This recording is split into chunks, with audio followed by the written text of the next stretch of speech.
Si je suis en attaque et que je rate un tir et que la balle est récupérée par un coéquipier, cela s'appelle comment? Un rebond offensif. Et le rebond offensif est très important dans l'optique de gagner des matchs en NBA. Eh bien, figurez-vous que le nouveau coach des Lakers a une formule pour régler le déficit au rebond offensif de l'équipe des Lakers. C'est de ça qu'on va parler. Lakers tout le temps, c'est tout de suite. Step 1, wake up early, gonna rise with the sun. Step 2, get some good, some food in you. Step 3, think real hard about what you wanna be. Step 4, everybody just do your thing. Wake up, today's gonna be a good day. Wake up, today's gonna be a good day.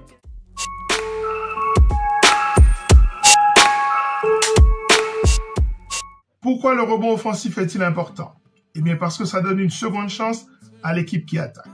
Donc, le rebond offensif est la première arme défensive de quelque équipe que ce soit. Quand on est en attaque et qu'on ne récupère pas le rebond offensif, en général, notre défense n'est pas en place. Donc, le rebond offensif est très important du point de vue de l'attaque, mais aussi du point de vue de la défense.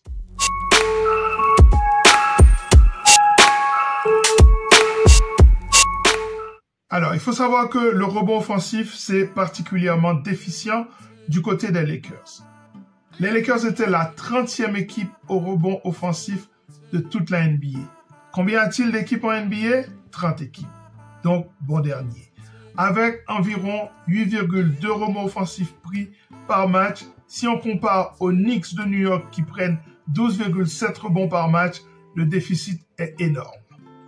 Le meilleur rebondeur offensif des Los Angeles Lakers est sans surprise Anthony Davis qui prend 3,1 rebonds offensifs par match. Si on le compare aux deux meilleurs rebondeurs offensifs de la ligue, c'est-à-dire Clint Capela et Mitchell Robinson, eh bien ça fait une différence d'1,5 rebond par match puisque ceux-là, ils prennent 4,6 rebonds offensifs par match. Anthony Davis est le 10e meilleur rebondeur offensif de toute la ligue, ce qui n'est pas mal, mais derrière lui, il y a un trou.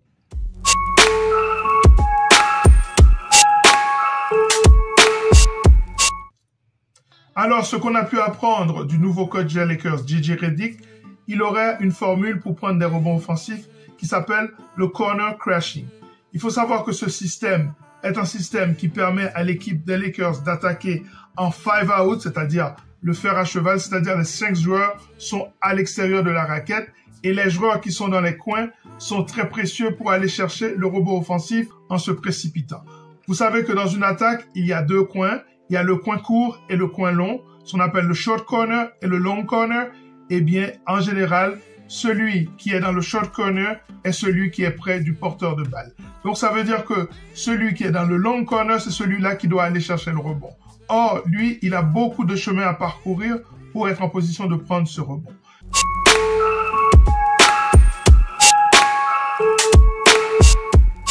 Alors, le potentiel de l'effectif des Lakers au rebond offensif, pour moi, il est relativement faible. Pour rappel, le meilleur rebondeur offensif, c'est Anthony Davis avec 3,1 rebonds pris par match, suivi de Jared Vanderbilt, 1,5 pris par match. Je pense que lui est un élément très important dans cette optique-là, mais comme il est souvent blessé, ça pose problème. D'ailleurs, dès qu'il revient, le problème du rebond des Lakers est un petit peu atténué par sa présence seule. Derrière lui, le troisième meilleur rebondeur offensif de l'équipe, c'est Jackson Hayes, qui s'est montré assez précieux dans ce domaine la saison passée. Est-ce qu'il a progressé dans ce domaine? Eh bien, ça, ce serait vraiment une très bonne nouvelle pour les Los Angeles Lakers. Derrière Jackson Hayes, il y a LeBron James et Rui Hachimura. Ces deux-là, ils prennent 0,9 rebonds offensifs par match. Eh bien, vu leur physique, il faut absolument qu'ils soient meilleurs au rebond offensif. Rui Hachimura, je l'ai souvent dit, c'est pour moi le joueur qui doit faire un pas en avant dans ce domaine. JJ Redick en a parlé. Il pense lui aussi que Rui Hachimura ne prend pas assez de rebonds. Souvenez-vous, l'année passée, je vous l'ai assez dit. Je pense que lui, c'est vraiment l'arme au rebond offensif de l'équipe des Lakers. Derrière ces deux-là, il y a Christian Wood avec 0,8 rebonds offensifs pris par match. Mais lui aussi, il est blessé. Quand il revient, normalement, ça doit aller mieux pour les Lakers au niveau rebond tout court. On sait que sur sa carrière, il est à 7 rebonds. S'il est à 0,8 rebonds offensifs par match, vous voyez que le rapport rebond offensif n'est pas très favorable. Alors, dans l'équipe des Lakers, il y a pour moi 2 joueurs qui ont le potentiel d'être des bons rebondeurs offensifs. C'est Cam Reddish d'un côté et Max Christie de l'autre, puisque ce sont des slashers et ils correspondent vraiment à la philosophie du corner crashing que propose JJ Redick.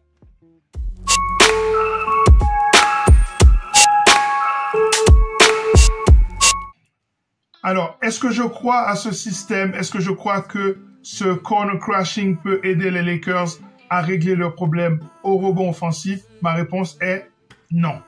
Non, je n'y crois absolument pas. Regardez ce tableau, regardez ce classement. Tous les joueurs qui sont très bons au rebond offensif sont des bigs. Il n'y a pas de small forward dedans, il n'y a que des power forward et des centres et des pivots. Donc, on va pas se mentir, ça va être compliqué pour les Lakers de pouvoir régler ce problème grâce à ce mouvement des ailiers qui sont dans les corners. Donc, ce fameux corner crashing, pour moi, ne sera pas suffisant. Ce qui me ramène à la question que j'ai envie de poser depuis le début. Est-ce que les Lakers ne doivent pas aller chercher un big? Eh bien, je pense que vous venez de le voir, c'est absolument indispensable. Voilà, ça est terminé pour cette émission consacrée au rebond offensif qui sera apparemment réglé par le système du corner crashing. Eh bien, on verra comment ça va se passer. En attendant, aujourd'hui, c'est le Media Day. C'est le jour où les joueurs des Lakers sont présentés à la presse. Eh bien, il va y avoir des vidéos sur cette chaîne, Lakers tout le temps, la chaîne francophone des Lakers. À très bientôt. Ciao.